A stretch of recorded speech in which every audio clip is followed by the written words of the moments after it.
বন্ধুরা, আজকে আমরা একটা ইফ ফাংশন আমরা এক্সেলে আগে করে দেখেছি। 2-3 রকমের এক্সেলে ইফ ফাংশন অ্যাপ্লাই করা যায় কিভাবে, কোন কোন ক্ষেত্রে। আজকেও একটা ওরকম ইফ ফাংশন অ্যাপ্লাই করে দেখব।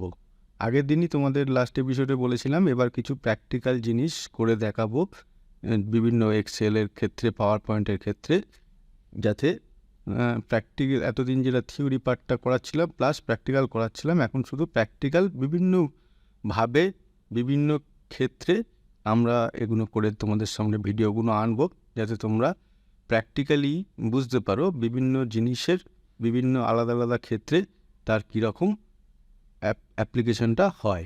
তো আজকে সেই হিসেবে একটা ইফ ফাংশানের একটা অ্যাপ্লিকেশান দেখাবো। এখানে আমি কি করেছি দেখো, এখানে ক্লাস নিয়েছি, মনে করো এটা এক্সাম্পল, এটা কোনো অ্যাকচুয়াল ডাটা নয়, এক্সাম্পল। এখানে ক্লাস 10 নিয়েছি, কতগুলো স্টুডেন্টের এখানে নিয়েছি যে এরা ক্লাস 10 স্টুডেন্টের নাম, রোল নাম্বার, এটা ওটা সব কিছু এখানে ম্যাটার করে না, ক্লাস 10 স্টুডেন্ট। আর 4টে সাবজেক্ট নিয়েছি, ম্যাথ, ইংলিশ, সায়েন্স, হিস্ট্রি, এবং এক একজন স্টুডেন্ট কত করে পেয়েছে সেইগুলো এই চার্টের মধ্যে নিয়েছি। আর কি করেছি, টোটাল করেছি। টোটাল কী করে করব না, এখানে প্রত্যেকটা সেল এখানে যোগ করে যাব, এইটা প্লাস পরের সেলটা প্লাস এটা প্লাস এইটা, এটা 4টে যোগ করলাম, যোগ করে এসে গেল। এবার যেহেতু একটা এসে গেল, এবার এটাকেই যদি আমি টেনে দিই, এটা পুরো কপি পেস্ট হয়ে গেল। এই তাহলে কেউ 255 পেয়েছে, 255, কেউ 237, কেউ 209, এরকম করে এক একজন পেয়েছে। এবারে যেটা আমরা করব, ইফ ফাংশানের কিছু কন্ডিশান অ্যাপ্লাই করব। কি কন্ডিশান অ্যাপ্লাই না, যে স্টুডেন্ট গ্রেটার 300-এর ওপরে পাবে এই টোটালে এই 4টে সাবজেক্টের টোটালে করে দেখা যাবে যে স্টুডেন্ট 300-এর ওপরে পেল, তাকে এক্সেলেন্ট হিসেবে তার রেজাল্টটা শো করবে, পারফরমেন্সটা এক্সেলেন্ট হিসেবে শো করবে। যার রেজাল্টটা টোটালটা greater than or equal to 200-এর ওপর থাকবে, 200 অথবা 200-এর ওপর থাকবে, তাকে অ্যাভারেজ হিসেবে শো করবে। আর যদি লেস দ্যান 200 হয়, তার পুয়ার হিসেবে শো করবে। তো এই 3টে কন্ডিশান আমরা এখানে সব স্টুডেন্টের ক্ষেত্রে অ্যাপ্লাই করে দেখব যে এটা কিভাবে হয়। তাহলে ইফ ফাংশান, যেহেতু আমাদের এখানে কি করতে হবে, ইকুয়াল টু দিতে হবে, দিয়ে ইফ লিখলাম, লিখে ফার্স্ট ব্র্যাকেট, এই দেখো এখানে দেখতেই পাচ্ছ এখানে কিভাবে লিখতে হবে, এখানে চলে এসছে। তো আমি লিখবো যেটা, সেটা হচ্ছে টোটালটা যে সেলে আছে সেই সেলটা এখানে চুজ করব। টোটালটা এখানে কোন সেলে আছে, এই যে এফ সেলে, এই সব কটা উপর থেকে নিচে পর্যন্ত এখানে টোটালটা আছে। তাহলে প্রথম যেটা দিয়ে করছি, তাহলে প্রথমটা হচ্ছে F2, এই যে F2 দেখতেই পাচ্ছ, এটা প্রথম স্টুডেন্টের টোটালের এখানে মার্কস করা আছে 255। F2 গ্রেটার দ্যান কি কন্ডিশান, প্রথম কন্ডিশানটা না 300 আছে, 300-এর লিখে আমি কন্ডিশানটা কি বলেছিলাম না, কন্ডিশানটা বলেছিলাম যদি 300-এর ওপরে হয় তাহলে সেটা এক্সেলেন্ট হিসেবে শো করবে। তাহলে আমি এখানে কমা দিলাম, দিয়ে একটা স্পেস দিলাম, দিয়ে ডবল কমা দিলাম, ডবল কমা লিখে এখানে লিখতে হবে এক্সেলেন্ট,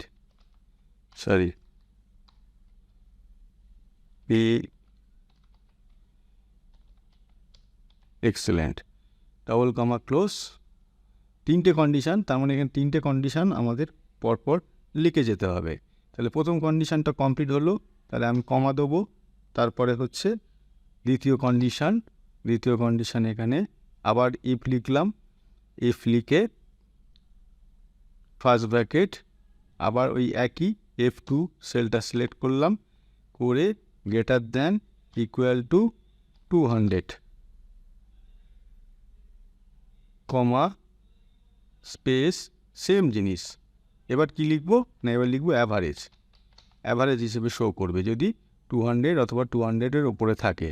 তাহলে এটা হয়ে গেল, কমা, আবার লাস্ট যে কন্ডিশানটা বেঁচে আছে পড়ে রয়েছে লাস্ট যে কন্ডিশনটা, সেটা হচ্ছে লেস দ্যান 200 হলে পুওর শো করবে।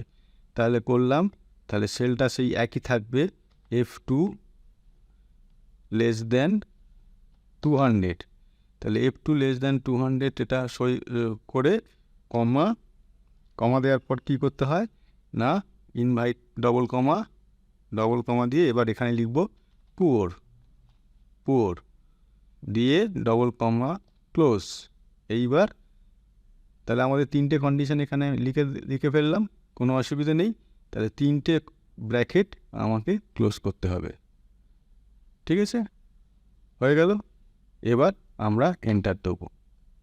দেখো এখানে চলে এলো অ্যাভারেজ। তাহলে অ্যাভারেজ কেন এলো না, এই যে এখানে 255 আছে, greater than 200 or equal two 200 হলে 200 হলে এবার অ্যাভারেজ শো করবে। তুমি যদি এখন বলতে পারো যে 200-এর ওপরে আছে, এক্সেলেন্ট শো করলো না কেন? এক্সেলেন্ট শো করবে না কারণ এক্সেলেন্টের অলরেডি ফর্মুলা এখানে ফেলা আছে যে গ্রেটার দ্যান 300 হলে তবেই এক্সেলেন্ট শো করবে, আদারওয়াইজ করবে না। তাহলে সেই জন্যই এখানে অ্যাভারেজ শো করলো। এইবার এটা তো প্রথম স্টুডেন্টটা হলো, তাহলে বাকি সব কটা স্টুডেন্টের জন্য করতে গেলে কি করতে হবে না, এই কোনায় নিয়ে গিয়ে মাউসটা ডবল ক্লিক করে দেবো, এই দেখো হয়ে গেল, এসে গেল। তাহলে এখানে দেখো এক্সেলেন্ট একখানাই এসছে, কেন না এই যে 301, এইখানে 301 এখানে আছে যে 300-এর ওপর কন্ডিশনটা ফুলফিল করছে, 300-এর ওপর, সেই জন্য এটা এক্সেলেন্ট এসছে। বাকি দেখো বাকি সব এগুলো অ্যাভারেজ আর পুওর এসছে 195, এই যে 200-র নিচে আছে সেই জন্য এখানে 195 এগেস্টে পুওর আসছে। তা বাকি সব অ্যাভারেজ 200-র ওপরে আছে, 200 থেকে 300-র মধ্যে। তাহলে এখন যদি আমরা এখানে এই ফর্মুলাটা ফেলে রাখি,